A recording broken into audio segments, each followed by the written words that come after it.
এই কাগজে যে টাকার টান দিলে পারে সব শেষ। ভিডিওটা দেখে খুবই আশ্চর্যজনক, মাত্র কয়েকটা কাগজের নোটের জন্য, মাত্র কয়েকটা কাগজের নোটের জন্য এরকম পাবলিক প্লেসে এক জানোয়ার তার সহধর্মিণীকে এভাবে আঘাত করতেছে। তার উদ্দেশ্যে বলতে চাই, হয়তোবা তোর পিতা মাতার কোনো শিক্ষা বা দীক্ষা তোর ভিতরে নাই, তুই একটু খোঁজ নিয়ে দেখিস এই মেয়েটা তার সারা জীবন তার বাবা মার কাঁধে বসে খেয়ে এসেছে, কত টাকা নষ্ট করেছে, কত টাকা সে বিভিন্ন জায়গায় ব্যয় করেছে, অথচ তার পিতা মাতা ভুলেও তার গায়ে আঘাত করেনি।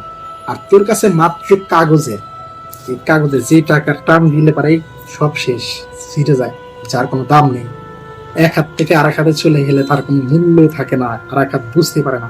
আর সে টাকার জন্য এইভাবে পাবলিক প্লেসে মার দেওয়াটা কি ঠিক হয়েছে তোর?